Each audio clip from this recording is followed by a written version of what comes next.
அனைவருக்கும் உற்சாகமான இனிய காலை வணக்கம். இன்றைய நாள் மே 9, 2025, சித்திரை 26ஆம் நாள் வெள்ளிக்கிழமை. அனைவருக்கும் வெற்றிகரமான நாளாக அமைய டைகர் குடும்பம் சார்பாக வாழ்த்துகிறோம். இலக்கை நிர்ணயித்த பின் பின்வாங்குவது என்பது கோழைத்தனம். இலக்கை நிர்ணயிக்காமலே பயணிப்பது என்பது முட்டாள்தனம். இலக்கை நோக்கி பயணிப்பதே புத்திசாலித்தனம். நாம் அனைவரும் இலக்கை நோக்கி பயணிப்போம், வெற்றியடைவோம். இப்பொழுது நாம் அனைவரும் 8 மீது நிற்கிறோம். நமது மிஷன் இறைவணக்கம் கூறப்போகிறோம். இதை நான் சொல்ல சொல்ல அதன் இடைவெளியில் நீங்களும் அதை திரும்பச் சொல்லுங்கள். அப்படி சொல்வதனால் உங்களுக்குள் ஆற்றல் பெருகுவதை நீங்கள் உணர்வீர்கள். உங்களுக்குள் ஆனந்தமும் ஆரோக்கியமும் நிலைத்திருக்க இது உதவும். Tiger vision. மனம், புத்தி, உடல் மூன்றும் சமநிலையில் இருந்தால் வாழ்க்கை பிரகாசிக்கும். டைகர் மிஷன் ஒரு தனி மனிதனின் தொடர்ச்சியான ஆரோக்கியமும் பொருளாதாரமும் இவ்வுலகை மாற்றும். டைகர் இறைவணக்கம். என் வாழ்க்கையின் நம்பிக்கையாயிருக்கும் இறைவா, நான் சேவை செய்யும் இந்த அமைப்பே நீ வாழும் இடமென எண்ணுகிறேன். நான் தினமும் செய்யும் பணியே எனது கடமை என நம்புகிறேன். எனது உடலை கண்ணும் கருத்துமாய் பாதுகாப்பதே எனது பொறுப்பு என உணர்கிறேன்.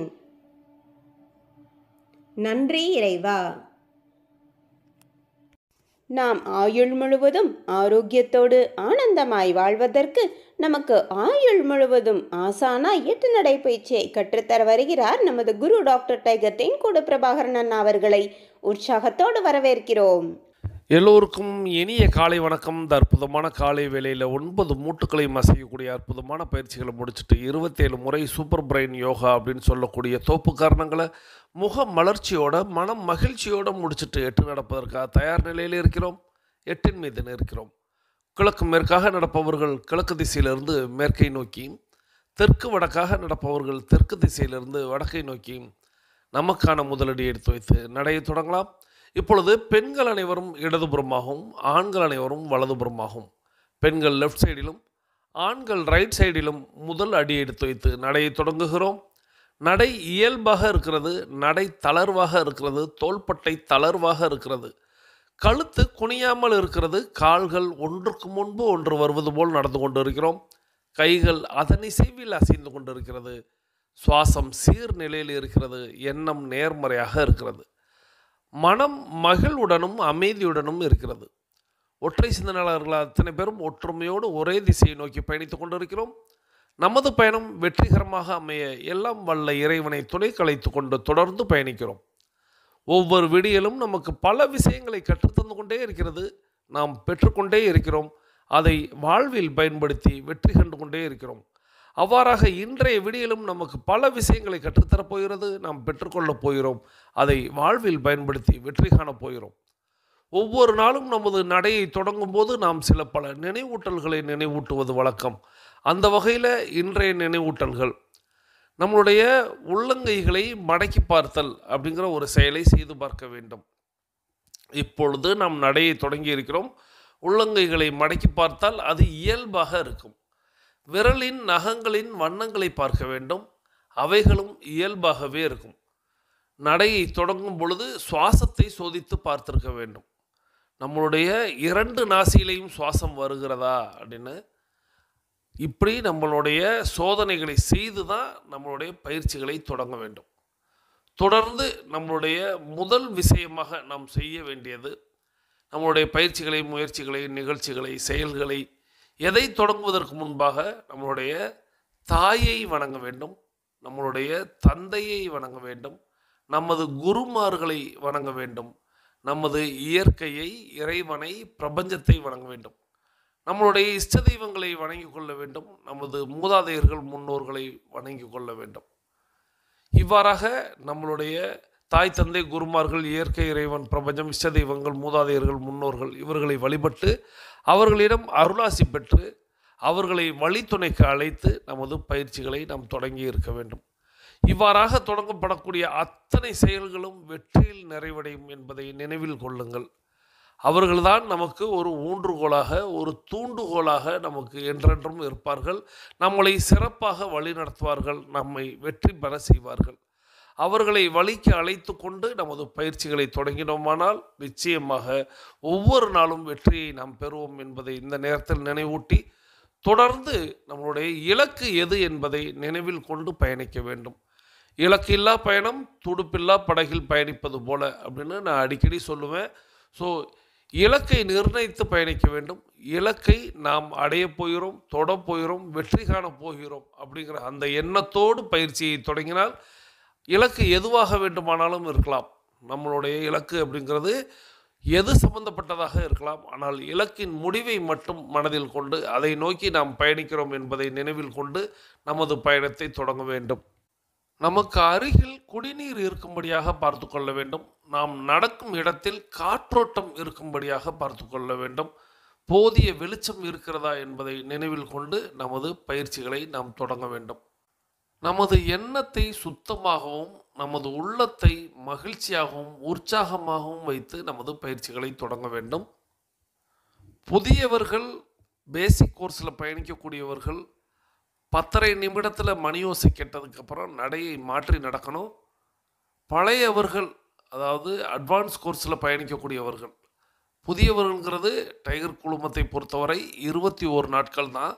ஸோ அதன் பிறகு எல்லாருமே அட்வான்ஸ் கோர்ஸ் அப்படிங்கிற ஒரு பகுதிக்கு வர முயற்சிக்கணும். ஸோ அவர்களுக்கு 42 நிமிட நடை, 21 நிமிடங்களில் இடைவெளி சொல்லும் பொழுது அதன் பிறகு மாற்றி நடக்கணும். இதையும் ஒவ்வொரு நாளும் நினைவில் வையுங்கள். புதியவர்களுக்கு ஒரு மணியோசை 10:30 நிமிடத்தில் கேட்கும். அப்பொழுது அவர்கள் நடையை மாற்றி நடக்கணும். அனைவரும் அனைவரது இலக்குகளையும் அடைவதற்கு எல்லாம் வல்ல இயற்கை இறைவன் பிரபஞ்சம் துணை நிற்க வேண்டும் என்று வேண்டி வணங்கி வாழ்த்தி தொடர்ந்து பயணிக்கிறோம். தொடர்ந்து நாம் இப்போது ஒரு அற்புதமான ஒரு ஆடியோ கேட்க போயிடும். இந்த அற்புதமான ஆடியோ அப்படிங்கிறது குழந்தை வளர்ப்பு. இன்றைக்கி குழந்தைய வளர்க்க தெரியல. மனித சமுதாயத்திற்கு வருங்கால சந்ததியை, சமுதாயத்தை எவ்வாறாக வளர்ப்பது அப்படிங்கிறது தெரியலை. அதை யாரிடம் இருந்தாலும் கற்றுக்கொள்ளலாம் அப்படிங்கிற மாதிரி இந்த ஆடியோ இருக்குது. இந்த அற்புதமான ஆடியோவை நமக்கு தேர்வு செய்து அனுப்பி வைத்திருப்பவர் சகோதரி tiger Ramani Prema Lalitha from Kulasekaram.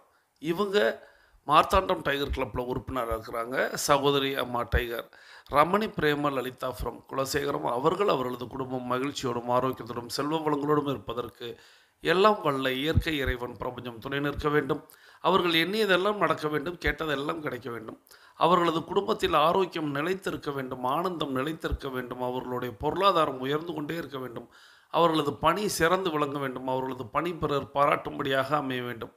அதை எல்லாம் வல்ல இயற்கை இறைவன் பிரபஞ்சம் அவர்களுக்கு வழங்க வேண்டும் என்று என்னுடைய வேண்டுதல்களையும் வாழ்த்துக்களையும் தெரிவித்து, நீங்களும் உங்களுடைய வாழ்த்து மலைகளை சகோதரி tiger Ramani Prema Lalitha from Kulasekaram Marthandam tiger club உறுப்பினர் அவர்களுக்கு வழங்குமாறு அன்போடு கேட்டு இப்பொழுது வாருங்கள் குழந்தை வளர்ப்பை பற்றின அந்த அற்புதமான ஆடியோவை கேட்டுக்கொண்டே பயணிக்கலாம். பயன்படுத்தின போதும் அவனுடைய அட்லஸை நான் பயன்படுத்தின போதும் சர்வ நிச்சயமா படுத்த போது தூக்கம் வந்தது. ஒரு மைசூர் பாக்கு வீட்டில் பண்ணிட்டு அம்மா மைசூர் பாக்கு வேணுமா அப்படின்னு கேட்டால் அம்மா அடுத்த நிமிஷம் சொல்லுவாங்க, போய் உங்கள் அண்ணா தங்கை எல்லாரையும் கூட்டிகிட்டு வா.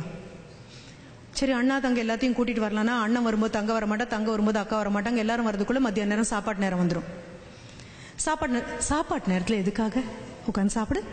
சரி, சாப்பிட்டாச்சு. அதுக்கப்புறம் இப்போ தானே சாப்பிட்டேன், அதுக்குள்ளே எதுக்கு ஸ்வீட்டு? போ. எனக்கு காத்துட்ருக்கிறது பழக்கமாக இருந்தது. ஒரு உணவுக்காக காத்துட்ருக்கிறது ரொம்ப சுவாரஸ்யமாக இருந்தது. உங்களுக்கு ஞாபகம் இருக்கா? அப்படி ஒரு பாடல் ஒரு காலத்தில் இருந்தது. தோசை அம்மா தோசை, அம்மா சுட்ட தோசை, அரிசி மாவும் உளுந்து மாவும் கலந்து சுட்ட தோசை. இது நர்சரி ரைம். ஆனால் எங்கள் ஊரில் இருந்த எக்கனாமிக் கண்டிஷன் பற்றின நர்சரி ரைம்.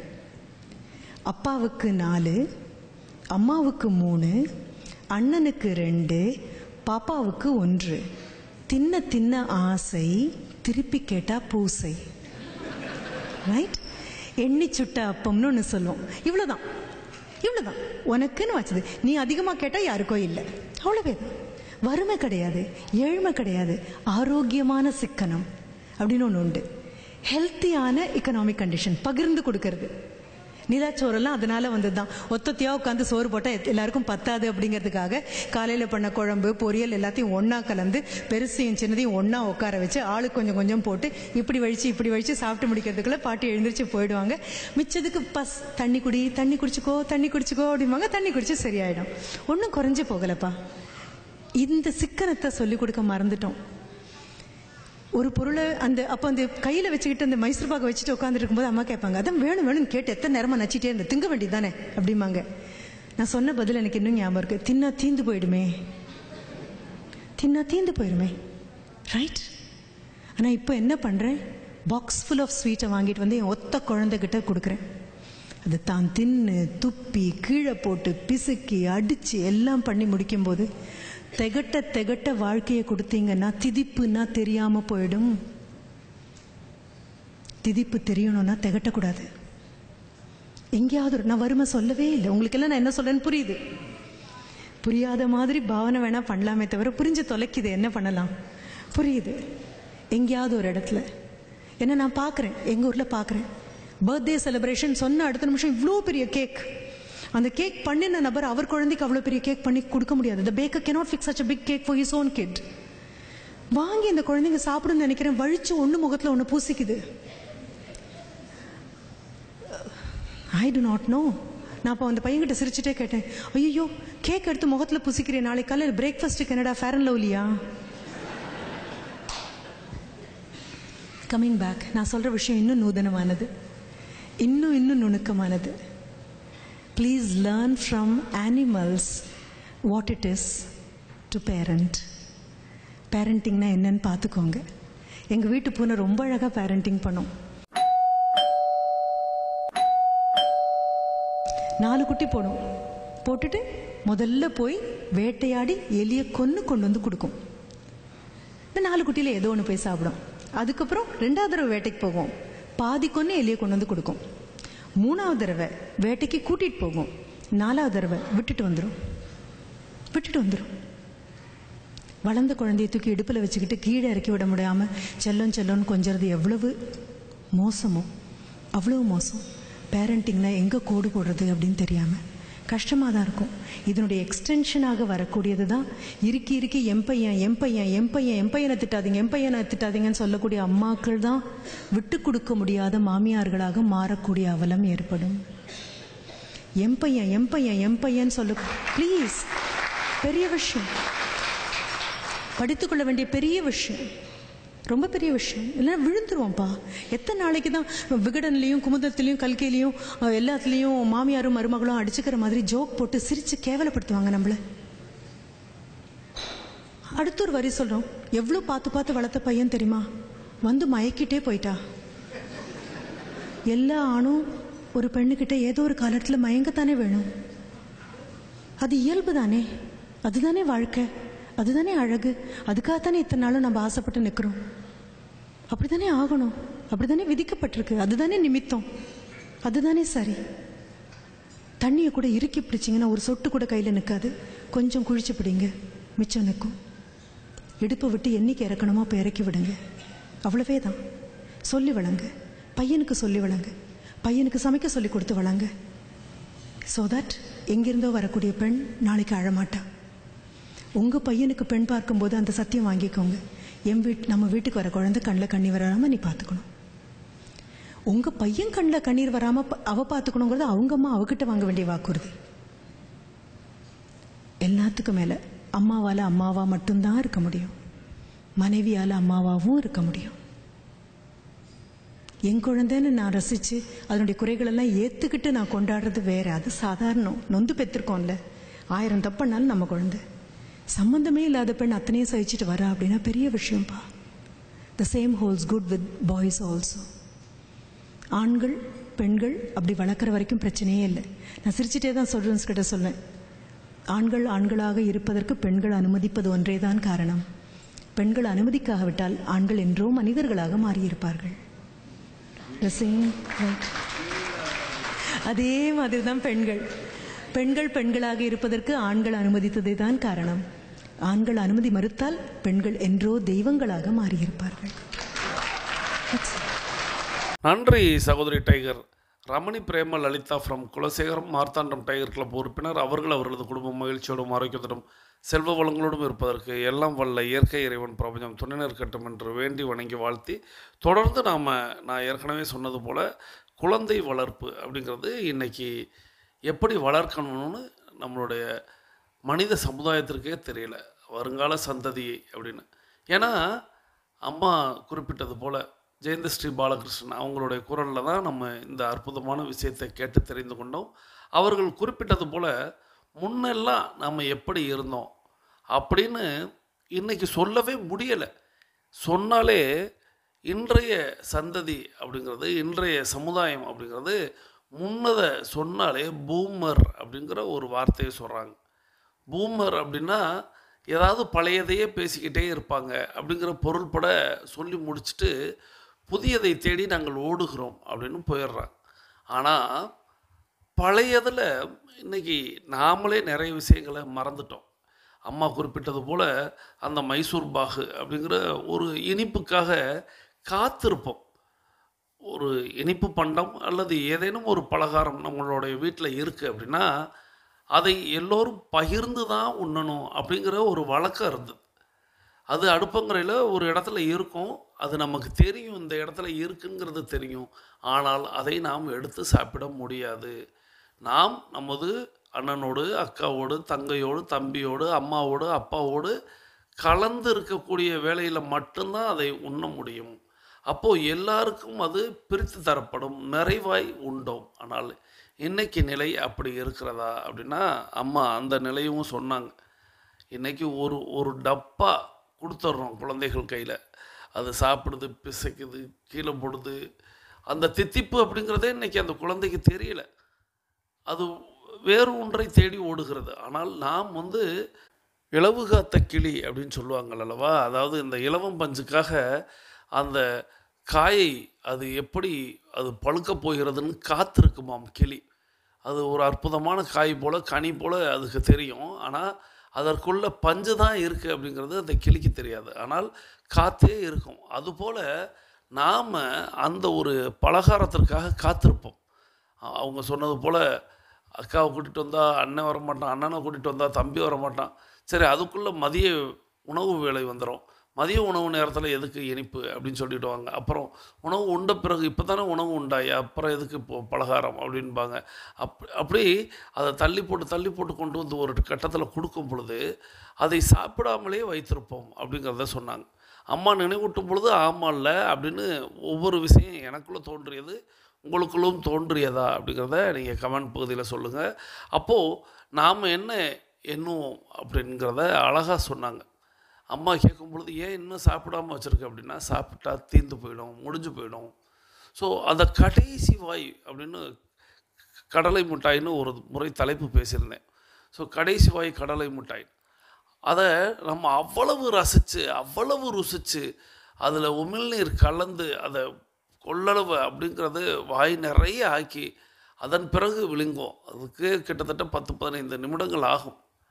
அப்போது இப்படி உண்டு கொண்டிருந்த நாம் இன்றைக்கி எப்படி இருக்கிறோம் அப்படிங்கிறத உணவின் வாயிலாக அழகாக சொன்னாங்க.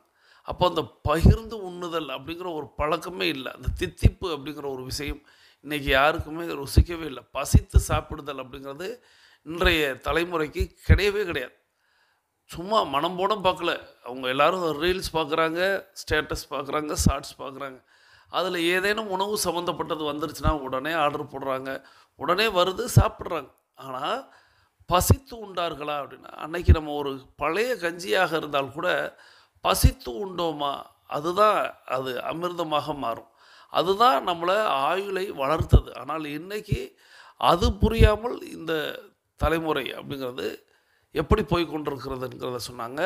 அப்புறம் பூனையிடமிருந்து ஒரு விஷயத்தை கற்றுக்கொள்ள வேண்டும் அப்படின்னு சொன்னாங்க. எந்த பூனையாவது தன்னுடைய குழந்தையை கடைசி வரையை தூக்கி இடுப்பில் வைத்து கொண்டு திரிகிறதா?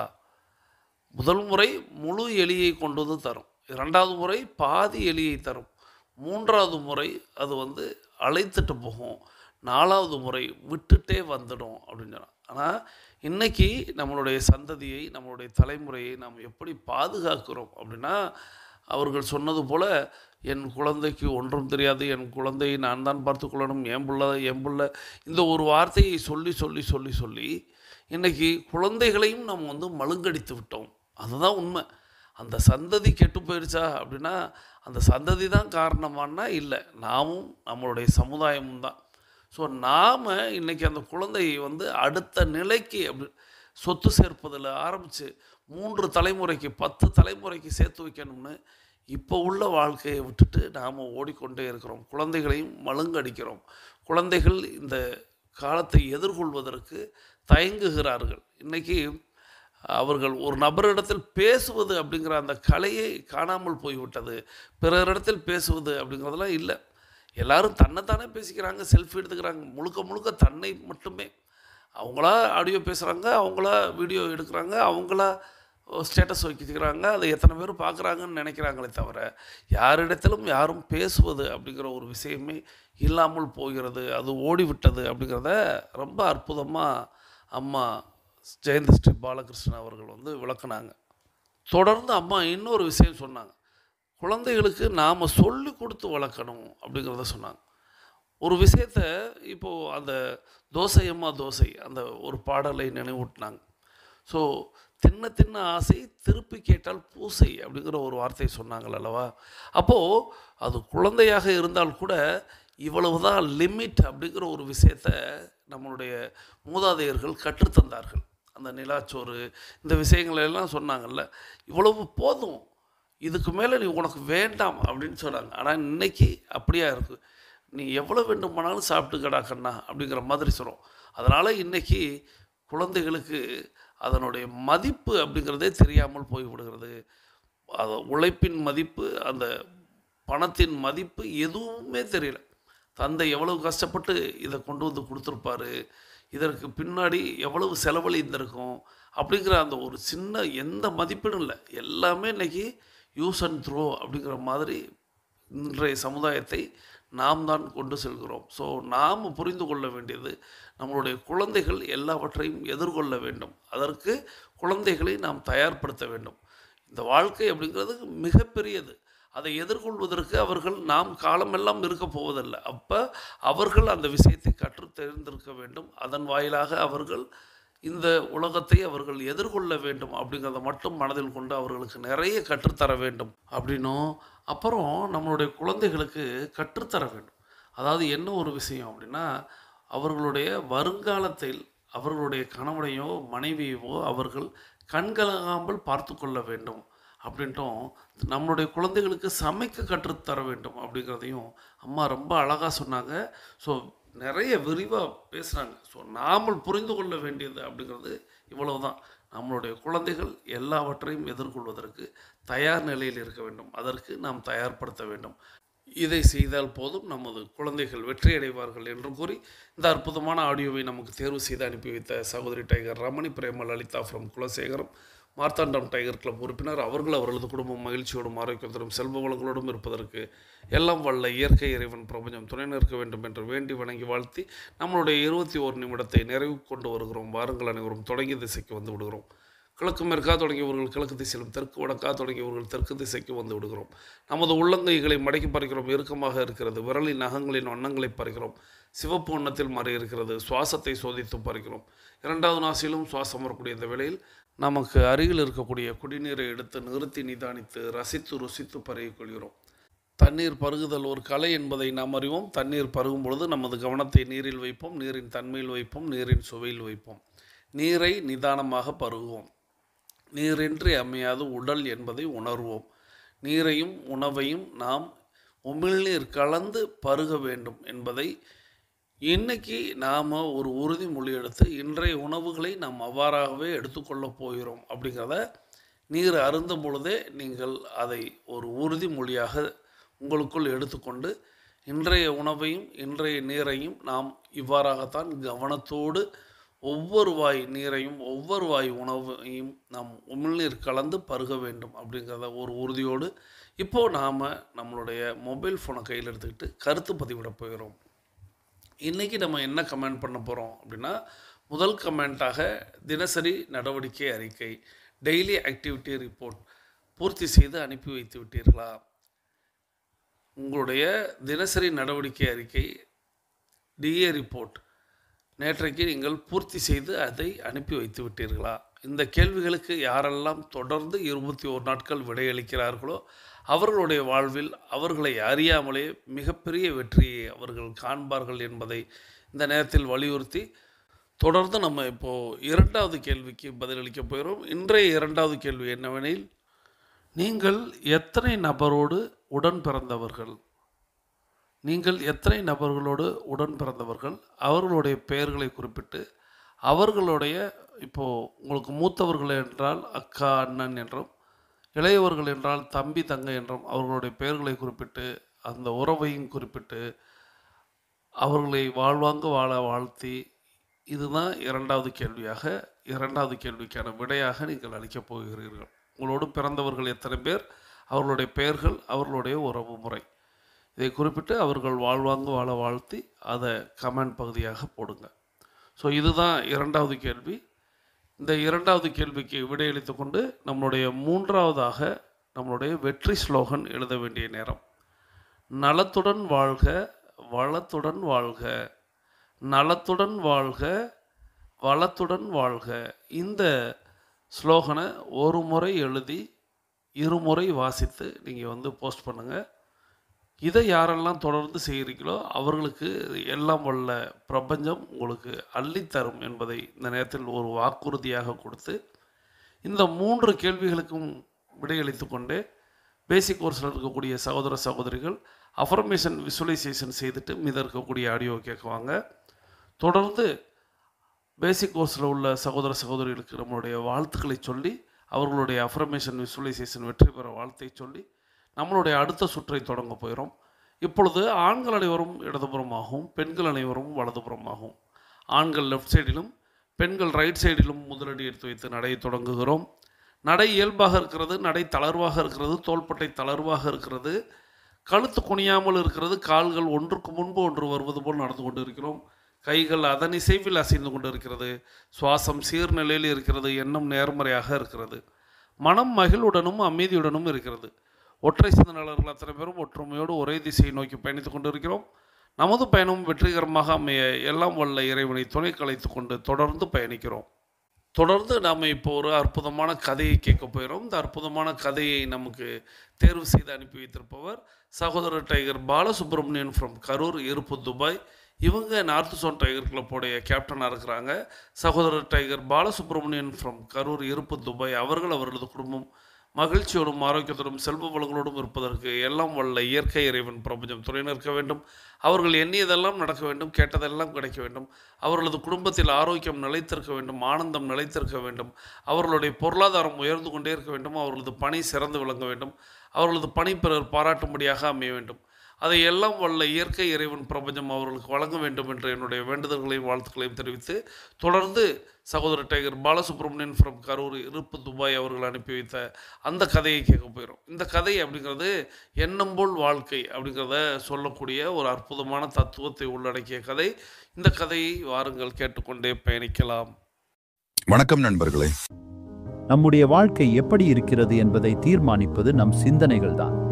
என் வாழ்க்கை ஏன் இந்த மாதிரி இருக்கிறது என்ற கேள்வி பலருக்கும் தோன்றலாம். ஆனால் உங்களுக்கு தெரியுமா, நம்முடைய வாழ்க்கை என்பது நம் மனதில் வந்த எண்ணங்களின் பிரதிபலிப்பு தான். இந்த வீடியோவில் எண்ணங்களின் சக்தி எப்படி உங்கள் வாழ்க்கையை மாற்றும் என்பதை இன்று நாம் ஒரு அழகான கதையின் வழியாக புரிந்து கொள்ளலாம். இந்த கதையின் முடிவில் நீங்கள் உங்கள் சிந்தனைகளை சுத்தமாக வைத்திருக்க வேண்டியது எவ்வளவு முக்கியம் என்பதை உணர்வீர்கள். நம்முடைய சிந்தனைகள் எவ்வளவு சக்தி வாய்ந்தவை என்பதை பார்க்கலாம். வாங்க கதைக்குள்ள போகலாம். Welcome to Curious Seconds channel.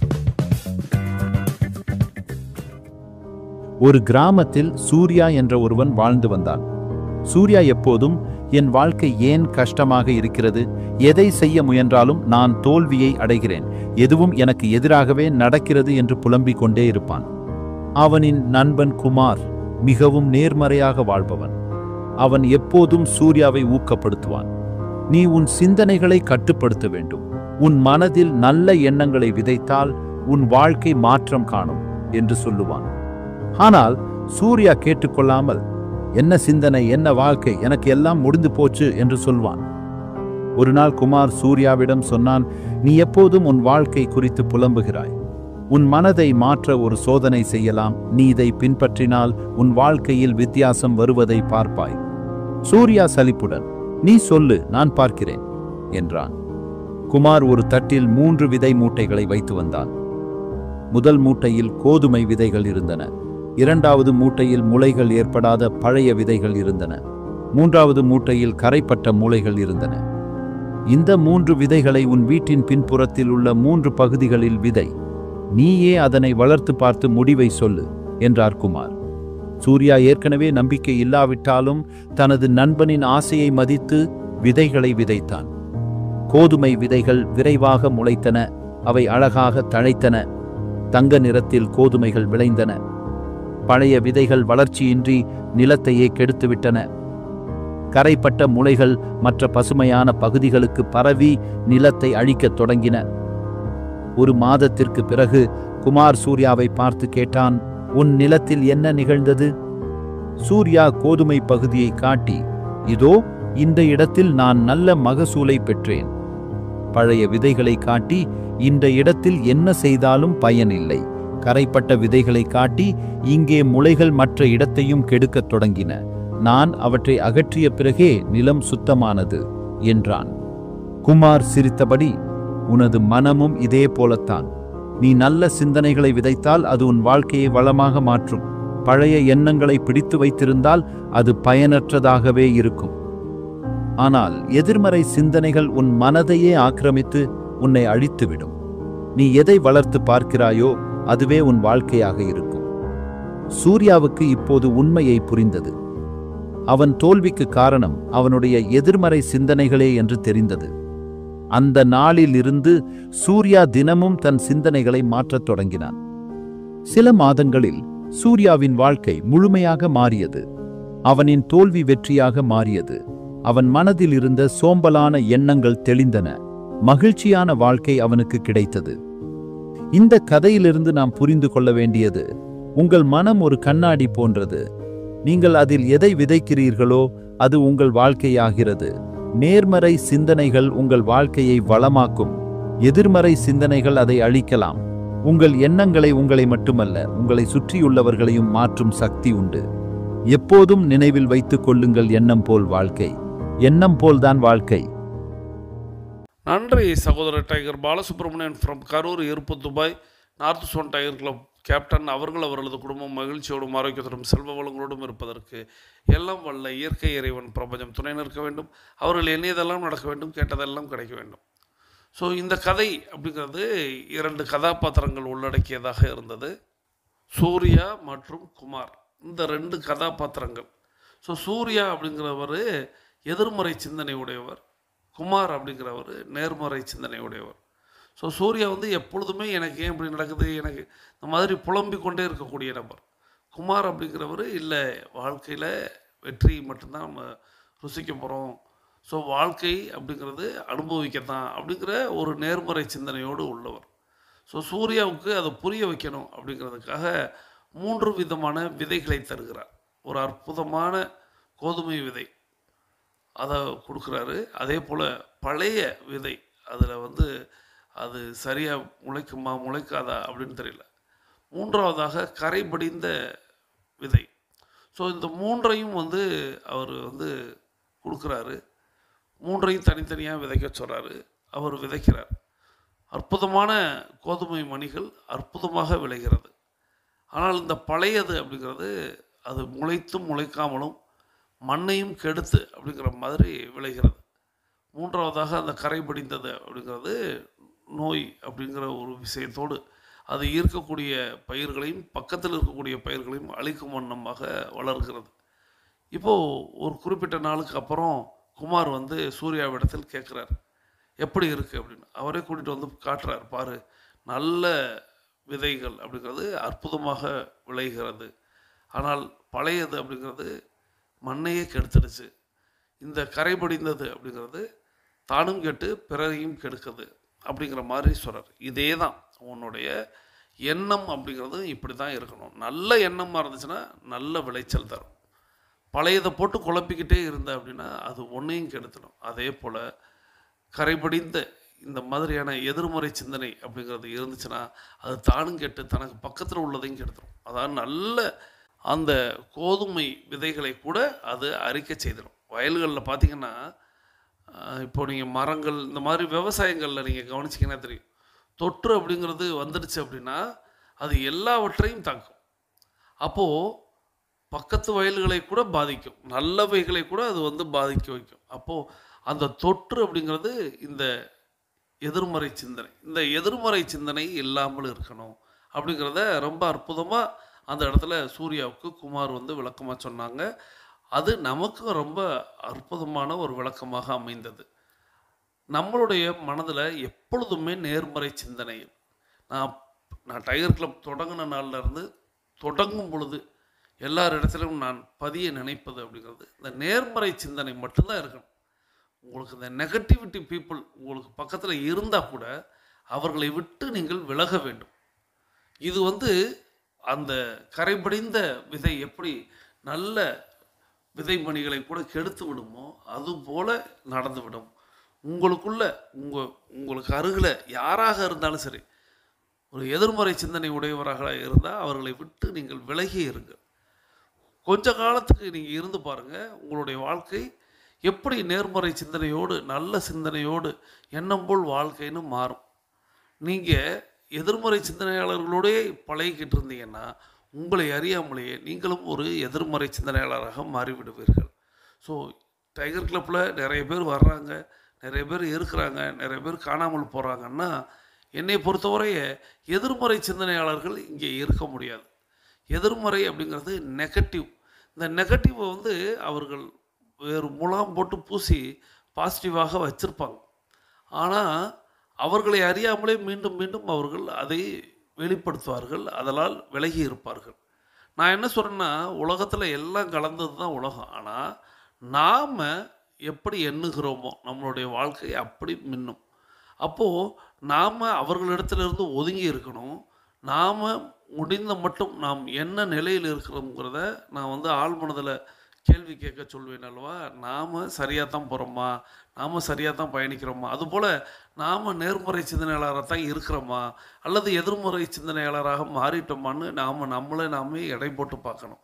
So அதற்கு கூடுமான வரை உங்களுக்கு அருகில் இருக்கக்கூடிய அந்த கரைபடிந்த விதைகளை நீங்கள் களை எடுக்க வேண்டும், அவர்களை விட்டு நீங்கள் விலகி இருக்க வேண்டும். அதே போல் தேவையில்லாமல் பழையதை போட்டு குழப்பிக்கொண்டே இருக்கக்கூடாது. நடந்தவை நடந்தவையாக இருக்கட்டும், இனி நடப்பவை நல்லவையாக இருக்கட்டும் அப்படின்னு சொல்லுவோம் அல்லவா. அதுபோல் நாம் பழையதையெல்லாம் தூக்கி எறிஞ்சிட்டு புதிதாக அந்த அற்புதமான கோதுமை மணிகளைப் போல் நாம் சிறந்ததாக இருந்தால் அது சிறந்ததாக விளையும் அப்படிங்கிறத இந்த அற்புதமான கதையின் வாயிலாக கற்றுக்கொண்டோம். தொடர்ந்து நம்ம இப்போ ஒரு அற்புதமான ஆரோக்கிய குறிப்பை கேட்க போகிறோம். இந்த அற்புதமான ஆரோக்கிய குறிப்பை நமக்கு தேர்வு செய்து அனுப்பி வைத்திருப்பவர் அம்மா சகோதரி டைகர் லலிதா ஃப்ரம் கோயம்புத்தூர். இவங்க கோயம்புத்தூர் டைகர் கிளப்பில் உறுப்பினராக இருக்கிறாங்க. அம்மா சகோதரி டைகர் லலிதா ஃப்ரம் கோயம்புத்தூர் அவர்களது குடும்பம் மகிழ்ச்சியோடும் ஆரோக்கியத்தோடும் செல்வ வளங்களோடும் இருப்பதற்கு எல்லாம் வல்ல இயற்கை இறைவன் பிரபஞ்சம் துணை நிற்க வேண்டும். அவர்கள் எண்ணியதெல்லாம் நடக்க வேண்டும், கேட்டதெல்லாம் கிடைக்க வேண்டும். அவர்களது குடும்பத்தில் ஆரோக்கியம் நிலைத்திருக்க வேண்டும், ஆனந்தம் நிலைத்திருக்க வேண்டும். அவர்களுடைய பொருளாதாரம் உயர்ந்து கொண்டே இருக்க வேண்டும். அவர்களது பணி சிறந்து விளங்க வேண்டும். அவர்களது பணி பிறர் பாராட்டும்படியாக அமைய வேண்டும். அதை எல்லாம் வல்ல இயற்கை இறைவன் பிரபஞ்சம் அவர்களுக்கு வழங்க வேண்டும் என்று என்னுடைய வேண்டுதல்களையும் வாழ்த்துக்களையும் தெரிவித்து, நீங்களும் உங்களுடைய வாழ்த்து மலைகளை அம்மா சகோதரி டைகர் லலிதா ஃப்ரம் கோயம்புத்தூர் அவர்களுக்கு வழங்குமாறு அன்போடு கேட்டு இப்பொழுது அந்த ஆரோக்கிய குறிப்பை கேட்டுக்கொண்டே பயணிக்கலாம். இப்போ அந்த ஆரோக்கிய குறிப்பு அப்படிங்கிறது கொஞ்சம் ஆழமாக நிறைய விஷயங்கள் உள்ளடக்கியதாக இருக்கும். 2 நிமிட ஆடியோ தான், ஆனால் நிறைய விஷயங்கள் இருக்கும். இதை பற்றி நிறைய விளக்கமாகவே பேசலாம், அதை வரும் நாட்களில் பேசலாம்ங்கிறத சொல்லி இப்போ வாங்க அந்த ஆரோக்கிய குறிப்பை கேட்டுக்கொண்டே பயணிக்கலாம். உடலை வைத்துத்தான் இந்த உலகத்தில் நமக்கு இருப்பிடமே. ஒருவருடைய வாழ்வில் லட்சியம் எவ்வளவு பெரிதாக வேண்டுமானாலும் இருக்கலாம், அதற்கு இந்த உடல்நலம் ஒத்துழைக்கவில்லை என்றால் பாதி கிணறு தாண்டிய நிலைதான். இந்த பிரம்மாண்ட கட்டமைப்பை பற்றி நான் கூறுகிறேன். தேகம் அது என்னவென்றால் குருபரனே எலும்புதனை காலாய் நாட்டி மாறுபடா எலும்புக்கு துவாரமிட்டு வன்மையுடன் நரம்பினால் வலித்து கட்டி தேறுதலாய் ரத்தம் அதை உள்ளே ஊற்றி தேற்றமுடன் அதன் மேலே தோலை மூடி ஆறுதலாய் வாய்வுதனை உள்ளடக்கி அப்பனே தேகமென்ற கூறுண்டாச்சே. 5.5 ஆண்டுகளாக நான் படித்த கருத்துகள் 1000 ஆண்டுகளுக்கு முன்பே பதிக்கப்பட்டிருக்கிறது. என்கிட்ட ஒருத்தர் கேட்டார், இன்றைக்கு மக்கள் கையளவு மருந்துகள் உண்கிறார்களே, இதற்கு வேறு வழியே இல்லையா? என்னை பொறுத்தவரை இந்த மனம்தான் நம்முடைய முதல் மருத்துவர். இந்த உள்ளம் சொல்லும்படி நம்முடைய உடல் நடந்து கொள்ளும். ஆனா நாம் என்ன செய்யறோம்? பச்சை காய்கறிகளும் பலரச சுவை நிறைந்த உணவுகளும் இங்கே பொதிந்து கிடந்தாலும் அதிக சர்க்கரையும் உப்பும் பொரித்த உணவுகளை தேடித்தானே இந்த மனம் அலைவாய்ந்து கொண்டே இருக்கிறது. இதைத்தான் பட்டினத்தார் சொல்வார், மனம் ஒன்று நினைக்க வாய் ஒன்று சொல்ல மெய் ஒன்று செய்ய என் செய்வேன் கட்சி ஏகம்பன் என்று. என்ன செய்ய வேண்டும் என்று சொல்கிறேன். நீங்கள் உங்கள் உடலுக்கு உண்மையாக இருக்க முடியுமா என்று பரீட்சை வையுங்கள். நாங்கள் உள்ளங்கை அளவிற்கு மருந்துகள் தராமல் சிகிச்சை அளிக்கிறோம். இன்றைக்கும் செல்லும் வழியிலேயே மாரடைப்பால் மரணமடைவோரது செய்திகளை நாம் கேட்டுக்கொண்டே இருக்கிறோம். எப்படி ஒரு ஆலயம் அவ்வப்போது பராமரிக்கப்படுகிறதோ, நாமும் இந்த உடலை வருடத்திற்கு ஒரு முறையாவது சோதனை செய்து கொண்டால் பல மரணங்கள் இங்கே தடுக்கப்படும். ஒருத்தர் கேட்டார், கடவுள் எங்கு இருக்கிறார்? திருஞான சம்பந்தர் சொன்னார், நோயுளார் வாயுளார். நோய் இருப்பவனுடைய வாயில் போய்ப்பார், கடவுள் அங்குதான் இருக்கிறார். மருந்துகளின் சிறையில் இருந்து விடைபெற இந்த மருத்துவரின் சில ஆலோசனைகள். சூரிய ஒளி இந்த உடலை தழுவட்டும். மன அழுத்தம் வேண்டாம், மனம் விட்டு பேசுங்கள். இரவோடு நட்பு கொண்டு இனிமையாக உறங்குங்கள்.